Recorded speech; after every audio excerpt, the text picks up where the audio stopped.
আসসালামু আলাইকুম, সবাইকে শুভেচ্ছা। আমি শুরু করছি মোহাম্মদ হাসান গাজী।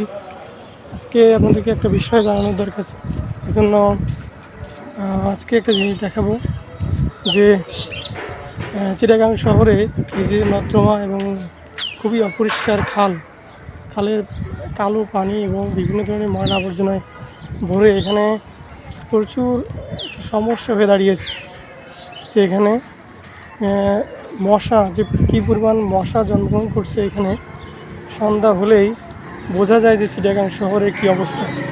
চিটাগাং শহরে এত পরিমাণ মশা বেড়েছে যে মানুষের বসবাস করা খুবই দায়ী। প্রচণ্ড মশা, সন্ধ্যার পর থেকে মানুষ যে কী সমস্যার ভিতর দিয়ে যাচ্ছে, তো এটা না দেখলে বোঝা যায় না যে কতটা সমস্যার ভিতরে চিটাগাং শহরে মানুষ আছে। এই কালো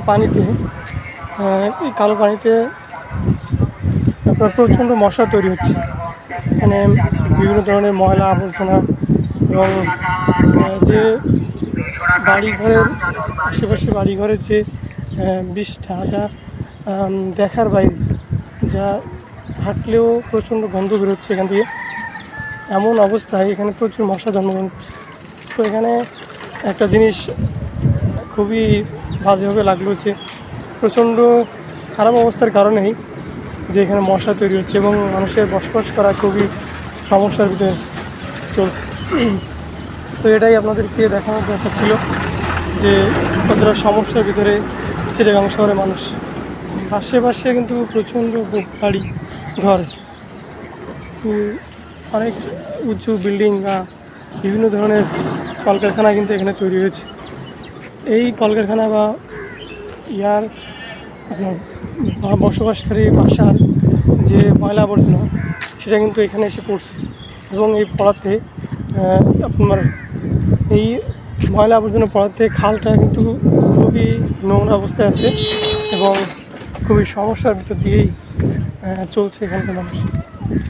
একটা কথা বলে রাখা ভালো যে এখানকার সবাই সচেতন, তারপরও এখানে বিভিন্ন ধরনের কলকারখানা গড়ে ওঠাতে এই ময়লা আবর্জনাটা বেশি পরিমাণে দেখা দিচ্ছে এবং এটা নিধন না করলে বা এটা পরিষ্কার না করলে চিটাগাং শহরের অবস্থা খুবই খারাপ হবে। এটা দ্রুত পরিষ্কার বা আয়ত্তে আনা খুবই জরুরি।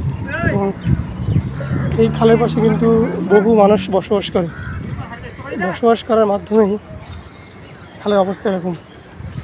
খালের অবস্থা এরকম থাকার কারণে তো বুঝতেই পারছেন যে এখানকার মানুষের অবস্থা।